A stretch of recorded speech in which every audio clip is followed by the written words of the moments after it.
my mind doesn't exist inherently. What does that really mean? Cannot be found when you look for it. Okay, what does that mean? And why is that Buddha nature? Well, we've already answered that to some degree, but I could argue, take the impermanence. We have to understand the impermanence of the mind to become a Buddha. The fact that I'm impermanent takes me to Buddhahood. So why not choose that as Buddha nature? Impermanence versus lack of inherent existence. And why, of all the different qualities of a Buddha, the impermanence of the mental consciousness of the Buddha, why is that not chosen? So please think about those ideas. Don't answer it there. You don't need to answer it. Don't need to answer it now. This is something to reflect on further, because the more you reflect on it, just the fact you reflect upon it, those two. Am I making sense? Is that too abstract? Not too abstract, or yes, too abstract? If you have a problem, if you have a question about this, if there's something not clear, please ask now. Why? What to reflect upon? Okay, is that clear to some degree? The fact that my mind is not an absolute mind. There's no mind to be found. And I look for that which makes up the mind, just as I cannot find a table, really. If you look for the table, is this the table? Is that the table? It's kind of easy with the table. There's something to look at. The mind is much more difficult. So become aware of mind, a mind that thinks about such and such.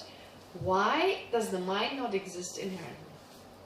Why can it not be found? When you really look for the mind, what is it? So that not being able to find it, that is Buddha nature. Okay, all right, but we'll go more into this. Okay, so this should be enough from the point of view of what we're going to get into, but it's difficult. It's difficult. So anyway, that's just the introduction to what is to come. But I'll try and take you there gently. So going back to the text here, basically what it's saying that our Buddha nature becomes this our lack of inherent existence of the mind becomes the lack of inherent existence of the Buddha's mind. Right? That characteristic, if you becomes, in a sense, that continuum, right? I mean, since my mind becomes the mind of a Buddha, then the lack of inherent existence of one becomes the lack of inherent existence of the other.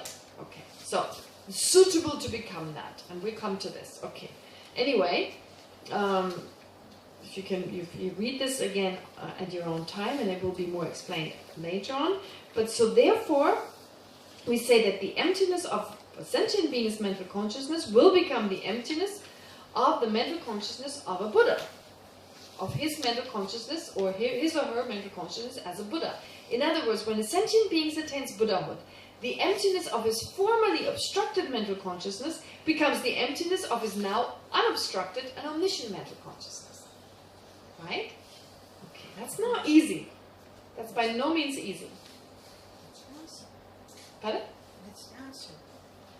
Well, think about it. Think about it further. Because the impermanence of my obstructed mental consciousness also becomes the impermanence of the Buddha's mental consciousness. And still I don't call one Buddha nature. Okay. Now, so that's clear. So now, emptiness. It's the emptiness. So no matter what, if you don't understand everything, at least you have a better understanding of what we talk about as an emptiness of the mind. But what is evolving Buddha nature? It actually, usually we say it's the mental consciousness itself, but it can also be described as the potential. The potential of our mind to become fully enlightened. Both are mentioned. Mainly it's the mental consciousness, but there are some explanations where it's also the potential. What is a potential? We use it all the time. What is a potential? What are we talking about when we talk about a potential? Right? I have a potential to do this, that, and the other. And I lack certain potentials. I don't have the potential to be a tree or a piece of cement. I don't have that potential. So every phenomenon performs a function. And it has the potential to either perform this function now or sometime in the future. What does that actually mean? What is this idea of a potential? Very important. Very important. And the Chittamatra talks about this more. And so we will be introduced to the Chittamatra. Okay, so for now it's enough. Just food for thought. potential. Okay. But anyway, so we talk about naturally abiding Buddha nature, the lack of inherent existence of our mind, and then evolving Buddha nature, the mind itself, or the potential to become a Buddha of that mind. The first one is easier, the second one, the potential. What are we talking about? Okay, so these are all things to be reflected on. So it's the potential of the mental consciousness to remove obstructions to Buddhahood, and achieve the realizations of a Buddha, become a Buddha. So here we talk about that which is extra, the mud, are called obstructions. Okay, the mud with the consciousness, the mental consciousness being like a river, which is muddy, like a muddy river. The mud is like the obstructions. And then the mind itself stays the same. The basic nature of H2O, of being that which knows its object, that remains the same. So each mind is aware of its object. Even anger is aware of its object. Every mind is aware of its object, perceives some object, is aware of some object. But it can do so in a very distorted way. So really, when we talk about the anger, we eliminate the anger. We don't eliminate the entire mind.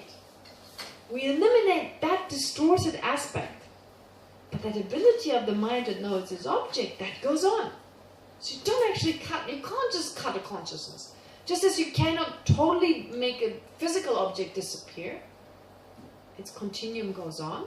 Likewise, you can't do that with consciousness. You cannot cut your consciousness. So the anger aspect is taken out, basically. And the mind, its knowing aspect, goes on. Okay. We talk like that, eliminate the anger. I'm just eliminating that angry aspect. Mind goes on. Okay. All right. So, and here the mental consciousness is the basis of the natural abiding Buddha nature. Yes, it's the emptiness of the mental consciousness. So therefore we say the mental consciousness is the basis of its own emptiness. Where's the emptiness? What is the emptiness based on? On my mental consciousness. So my mental consciousness is the basis for my mental consciousness's impermanence. So every characteristic is based on the object it is the characteristic of. It's pretty simple, right? So it's usually called the basis versus the characteristic. So these words, basis, basis, basis, you hear them all the time. So every phenomenon is basically defined by its characteristics. Okay? It's defined by its characteristics, and the phenomenon is the basis based on which you have these characteristics. Although they don't exist truly and inherently, but conventionally they do. Okay? So in that sense, mental consciousness is the basis of its own emptiness. So the evolving Buddha nature is the basis for the naturally abiding Buddha nature. Does that make sense? Yeah? Okay. Anyway, we'll go over this again. And so therefore the mental consciousness, the evolving Buddha nature that is the mental consciousness, becomes the mind of a Buddha. Whereas the potential of the mental consciousness becomes the form body of a Buddha, the Rupakaya. Now that's a little bit more difficult. We'll talk about this tomorrow. It's too much for tonight. And anyway, it comes up again. So when a sentient being becomes a Buddha, the continuum of his mental consciousness will become the mental consciousness of his future Buddha, while the continuum of the potential will become the Rupakaya. That is a little weird. What does that potential mean? But anyway, just some food for thought. And this is what we will explain. So leave it for now. That's enough for the most difficult. So just to give you an introduction of what we're going to go into. I mean, it's obvious. It's really difficult. So abstract, so weird. Mental consciousness, okay. But everything else? Are you kidding me? Okay. Now follows a general presentation of Buddha nature from Benjo Sontapa's text called The General Meaning. So Benjo Sontapa, or not just Benjo Sontapa, so just if you get a sense of this, we study these really difficult texts. Okay, first you have the sutras, Buddha's teachings, very difficult. Taught 2,600 years ago, really weird style of teaching, which wasn't weird then, but nowadays it's like, is he just saying the same thing over and over, right? Very repetitive it seems. Okay. But then fortunately, those texts which slowly over time lost their effectiveness because the style of teaching changed, were again and again explained by commentators. So you always need someone to interpret it according to the time, according to the style of teaching. So that's why you have so many commentators, and sometimes they give these words, they're like a key, right? In English you would maybe use the word a decodifier. You know, when something has become decoded, encrypted, it's no longer clear what it means, you need a decodifier. In Tibetan they use the word key. Key. They say, like, you know, it's like these boxes that are locked up. So a teaching of a Buddha is like a locked box. Can't access it. It's so difficult to understand it. So you have a key. So a lot of texts in Tibetan are called golden key, silver key. So a lot of the words like the key to the middle way, right? They give these words. It's actually just saying a decodifier, something that explains me what the Buddha originally meant. So Maitreya was one of those guys, you know, he was very good at decodifying. But again, a few hundred years later, people were going, what did he talk about? So you had someone else called Haribhadra, you know, different guys, and then Buddhism went to Tibet. Anyway, we end up with someone called Panchen Tsongkhapa. He's the one Tibetans have chosen to use as the decodifier. So Panchen Tsongkhapa, who was a Tibetan, lived around the 14th, 15th, 16th century, I forget now exactly, 15th century I believe. Anyway, so Panchen Tsongkhapa, he wrote two texts, a general meaning and a decisive analysis. So it's exactly what these words mean. He just generally explained Buddha nature, and then he went into more analysis, like debates on that. So I give you first what he says in this general meaning text. It's a short text, not much in there. And then, or just a short explanation with regard to Buddha nature, relatively short, just a few pages. And then I present to you the decisive analysis to go into more detail. Okay, so we start in this general meaning. Panchen Tsongkhapa cites the following sutric passages that teach Buddha nature. And like right away, when you read this Buddha in this passage, you go, he doesn't even use the word Buddha nature. How does that teach Buddha nature? This is what's so difficult. The sutras teach Buddha nature. People understood Buddha nature, and there are other passages, but this is one of the passages, and it doesn't even use the word Buddha nature.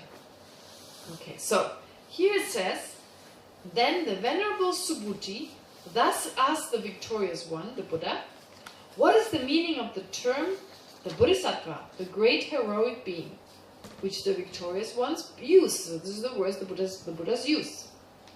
In answer to Subhuti's question as to the meaning of the term Bodhisattva that is cited frequently during topics such as bodhicitta and so forth, the Buddha replies, having thus been asked, the victorious one explains thus to the Venerable Subhuti, Subhuti, the meaning of the term Bodhisattva is that it has no meaning.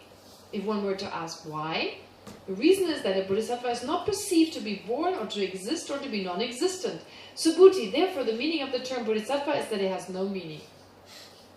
What? Right? Where does this say anything about Buddha nature? But it does. It's encoded, if you like. How does it say? What does that remind you of? The Bodhisattva has no meaning. What does it mean? What is it saying here? Emptiness. Oh, very good. Emptiness. Very good. There you go. So we already learned Buddha nature, emptiness. Okay, so Bodhisattva. Where's the connection between Bodhisattva and mental consciousness?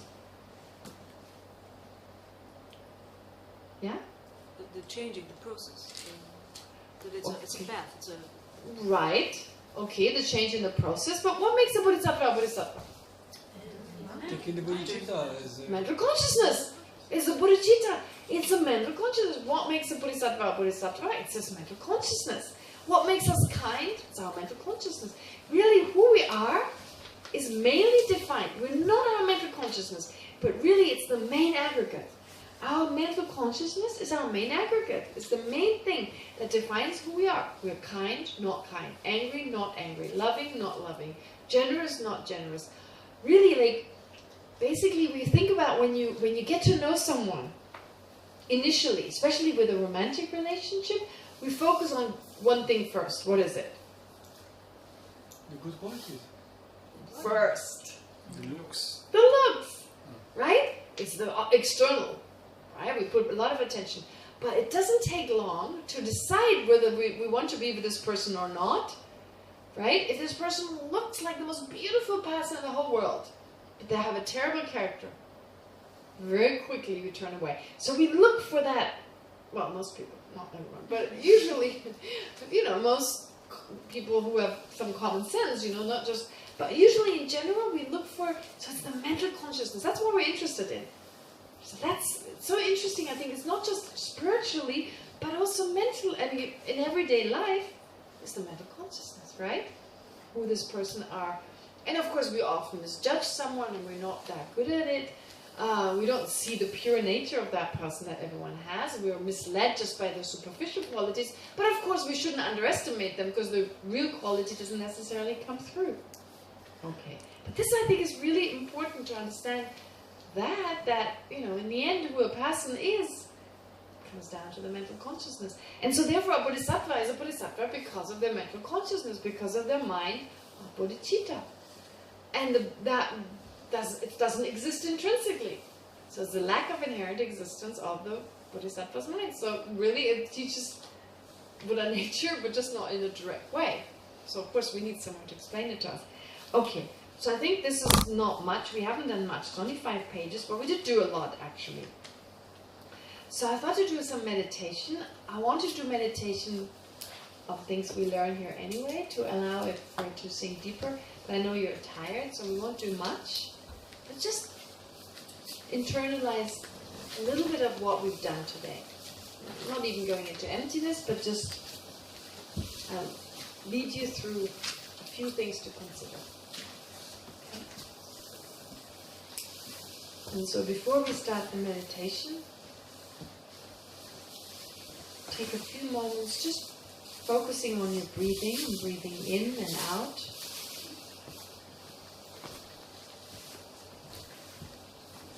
Make sure your back is straight. Most important is that your back is straight.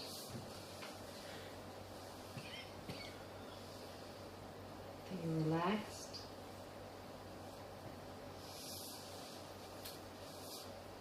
Breathing naturally.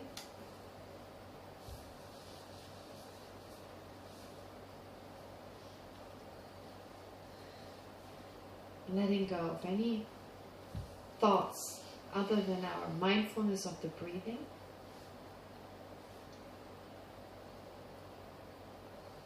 Let's take a few moments to just calm the mind, focus the mind.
And so now move your attention away from the breathing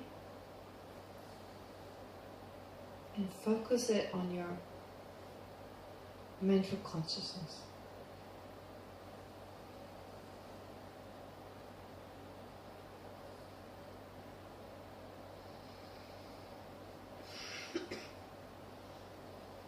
On the stream of awareness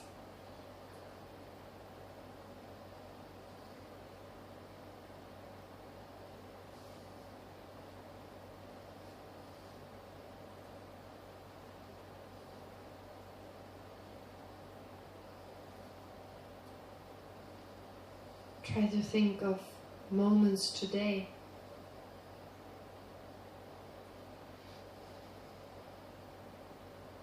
when you were thinking of something.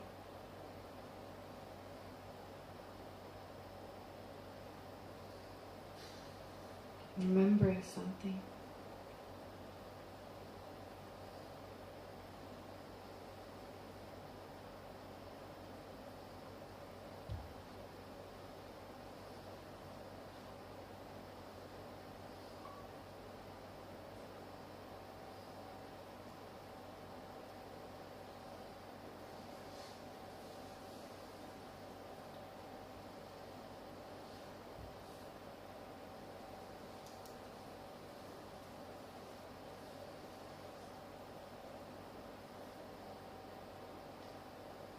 And just focus on that continuum of mental awareness.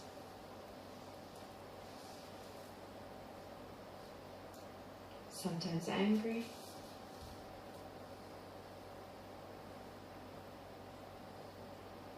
sometimes sad,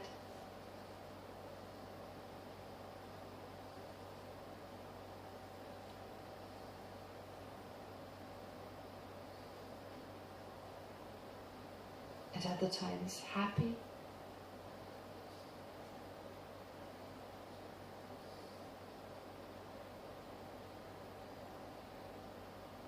and loving.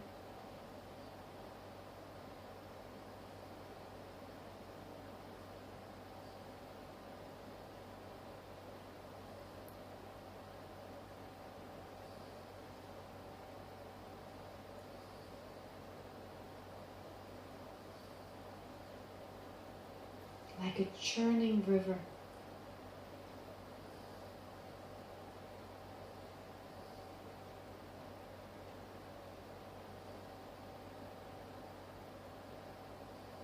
Thoughts,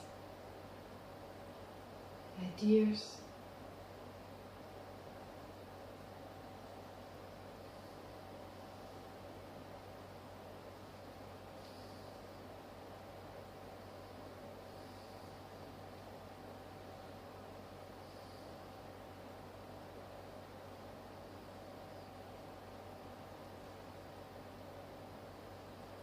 and its nature is to experience,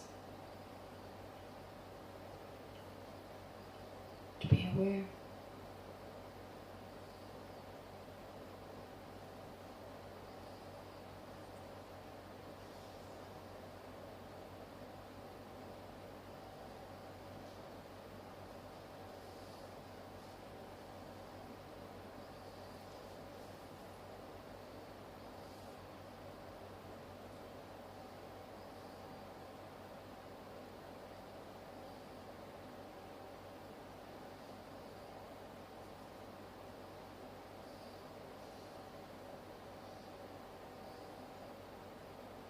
Try to remind yourself of the fact that this mind holds so much potential.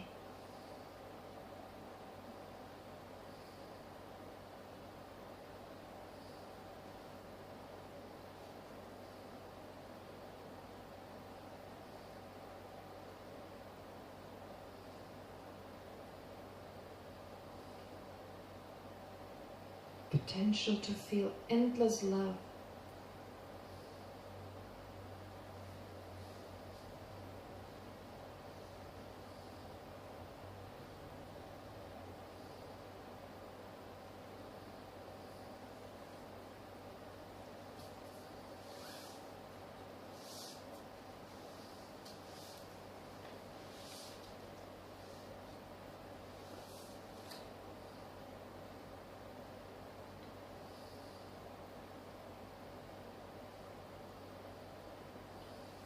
Potential for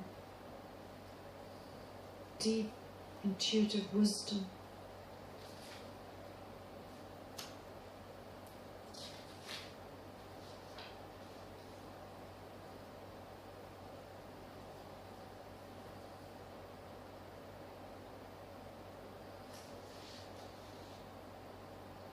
And great lasting happiness.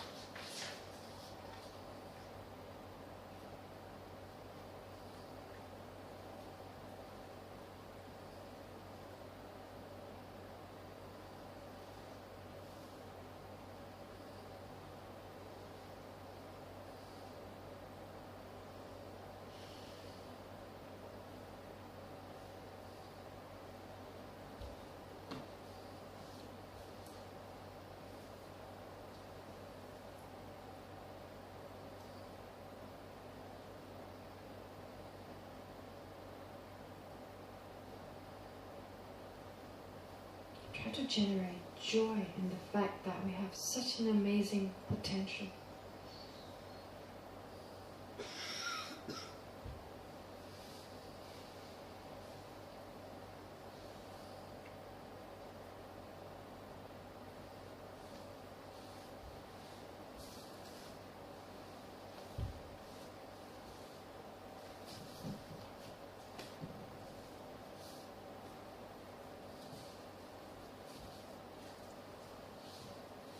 And that our restrictions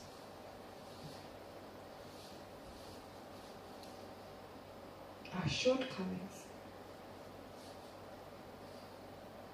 they're merely temporary.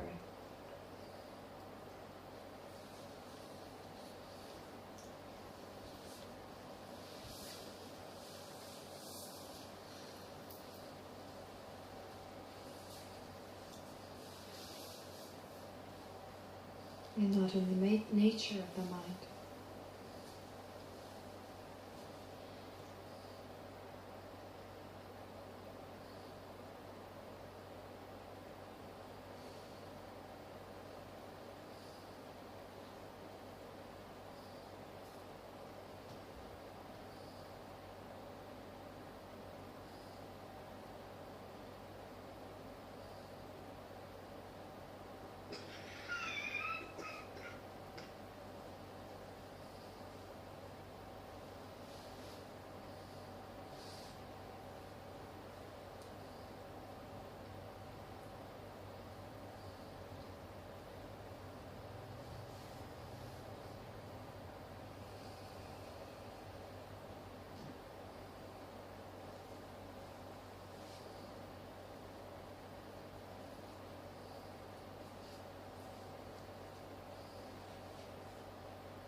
No matter how hard it is to get a full sense of your own mind,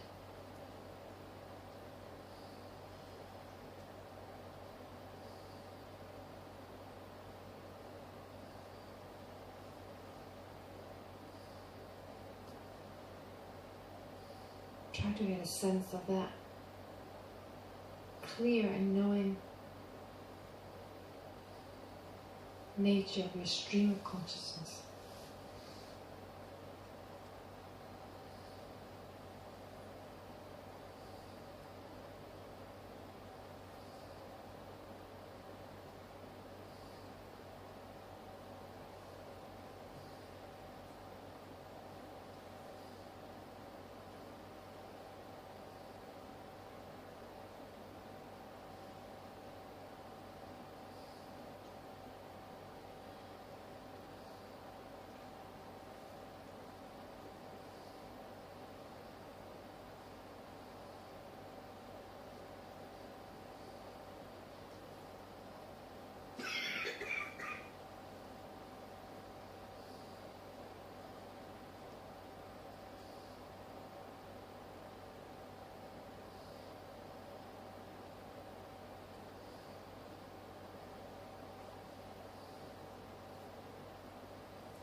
Late. The last meditation, or the meditation we did today, this is not easy, especially if I ask you to focus on your own mind, and just focus on, well, first, just to become aware of the fact that the mind is in the nature of knowing, in the nature of love, etc. That's just theory initially. So you basically just take that as a possibility and just reflect on it and just allow for that to be a characteristic, even though you're not really sure of it. But what you usually do, what is a major part of the meditations that relate to, for instance, Buddha nature, is to focus on awareness, and focus on consciousness. And that is so hard to do. so difficult to do because you don't know what to focus on. So basically what you do is you become aware that you're aware. You're watching your own mind. So just focusing on that which is aware. Okay? And just try to, it's almost like you're going inside. It's like you're putting your attention inside and focus on that which is aware. And it slips. But then you're aware of thinking something. So again, you got the object back. So don't think of the object, think of that which thinks of the object. And what may help to do so is to think of your mind like this blue sky. And thoughts just like clouds. So that helps a lot of people just think you're lying on a hill and you're looking at the blue sky. And then your thoughts are just like clouds. Dark clouds, white clouds, fluffy clouds, heavy clouds, you know. But in the end, just clouds. And your mind is just that awareness. It's totally pure, not affected by the thoughts. It's just that clarity. And not just, first of all, because we're so strongly identified with our thoughts, which come and go, come and go. And that's where our sense of limitation comes in. Because we think those thoughts are me. And if these thoughts are negative and heavy, that's who I think I am, I identify with it, and I get no sense of the ability of my mind. So maybe tomorrow morning, as part of the meditation, to do breathing, but Ashash, why are you doing it? And also just allow people just to focus on the mind as much as we can. So when a thought arises, focus on that which is thinking. Right? It's just part of the nature of the sky, and the thoughts are just the object of it. And just let it go. And you go back to that clarity, to just experiencing. Okay? I know it's really hard, but we need to start somewhere. And doing it as a group, we support each other just by everyone doing it. So like I said before, Sibi wasn't here, so I say it one more time. So not only the sessions are important, the in-between session. Now you have the opportunity going home, going back to your room, and take what you've learned with you to your room. Through the silence, you have the opportunity to think about it. The ideas that have been presented, anything that you found helpful, you would like to give it more thought, you can choose that. But of course also the idea, why is the emptiness so important? Why, as opposed to impermanence or something else? Why do we talk about that? And specifically talk about the emptiness of the Buddha's mind as a quality of the Buddha.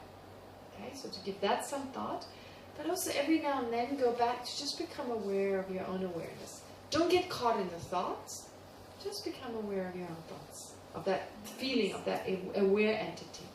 Just allow for it to arise and just watch it with patience and gentleness. If you get distracted, no problem. Gently take the mind back. Alright, okay, so let's finish here.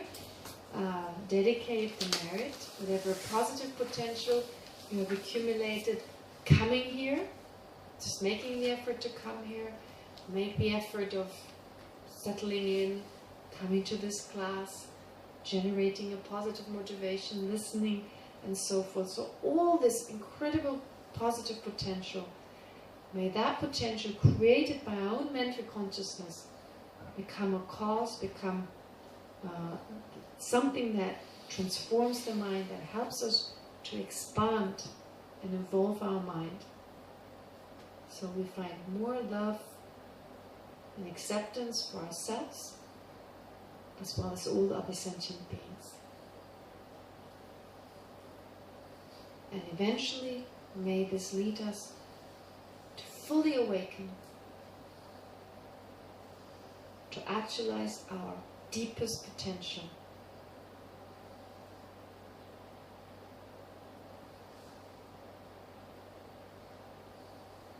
And with this dedication, this determination, let's recite the dedication prayers.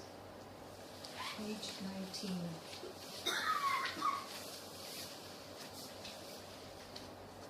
בזכות חסד זה, להוסיף במהרה את מצב הגאולה בודה, ולהוביל למצב זה את כל המדברים עד אחד. בתודעת ההערה העילאית לקראת הערך שטרם נולדה תיוולד, וזו שנולדה לא תתנגן ותזכה עוד. בארץ זו מוקפת רכסי אבים ושלבים, ופה הרווחה והאושר לא יצא מן הכלל. אבל הקדושה רב עוצמת איזה מילה זו, ותירתר את קץ הקיום. Okay, all right. Have a good night, and I'll see you again tomorrow.